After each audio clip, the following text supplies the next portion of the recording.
Fifandaminantsika roa maloma tsara raha Fifandaminantsika roa maloma tsara raha Asika roa koa miady ziky tsy mahasalama za Anao katia zao, za mbola tianao Fifandaminantsika roa maloma tsara raha Fifandaminantsika roa maloma tsara raha Asika roa koa miady ziky tsy mahasalama za Anao katia zao, za mbola tianao Sama efa agnatina mbola misy afo Asika koa misarika bebe io vidiko lafo E biky lova amina akato mbola mitafotafo E toratsy amina hanako lasa namanafo Eky zegny tsy ho isy fantsika lompisy Miady ve mifankatsiatsika rofa komplisy Mienja agnaty zara tsy madisy komandety Satria za matopalaovintsika mbola miretry Fifandaminantsika roa maloma tsara raha Fifandaminantsika roa maloma tsara raha Asika roa koa miady ziky tsy mahasalama za Anao katia zao, za mbola tianao Fifandaminantsika roa maloma tsara raha Fifandaminantsika roa maloma tsara raha Asika roa koa miady ziky tsy mahasalama za Anao katia zao,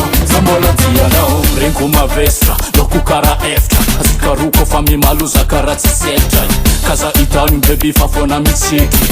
Sao iavara fisaragna za tsy agneky Olombelo tsy diso zegny tsisy Fa koa hita raha efa alesy regny visy Anatomagny, takato zanadity Enananao agnianjana lerano masoritry Fifandaminantsika roa maloma tsara raha Fifandaminantsika roa maloma tsara raha Asika roa koa miady ziky tsy mahasalama za Anao katia zao, za mbola tianao Fifandaminantsika roa maloma tsara raha Fifandaminantsika roa maloma tsara raha Asika roa koa miady ziky tsy mahasalama za Anao katia zao, za mbola tianao Sesegna ngoko, fa segna sangisangy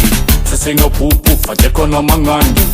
Aza elo zany anao fogna tavela Fomban'olo miady valintsika ro tsy elay Azan'ola fa za tsy ady eky Tsy mahatsara tsika vagnivagny santeteky Zato tsy saroka, tsy tagnova ndraiky Anao ny mampebe zany anao zareky Fifandaminantsika roa maloma tsara raha Fifandaminantsika roa maloma tsara raha Asika roa koa miady ziky tsy mahasalama za Anao katia zao, za mbola tianao Fifandaminantsika roa maloma tsara raha Fifandaminantsika roa maloma tsara raha Asika roa koa miady ziky tsy mahasalama za Anao katia zao, za mbola tianao Fifandaminantsika roa maloma tsara raha Fifandaminantsika roa maloma tsara raha Asika roa koa miady ziky tsy mahasalama za Anao katia zao, za mbola tianao Fifandaminantsika roa maloma tsara raha Fifandaminantsika roa maloma tsara raha Asika roa koa miady ziky tsy mahasalama za Anao katia zao, za mbola tianao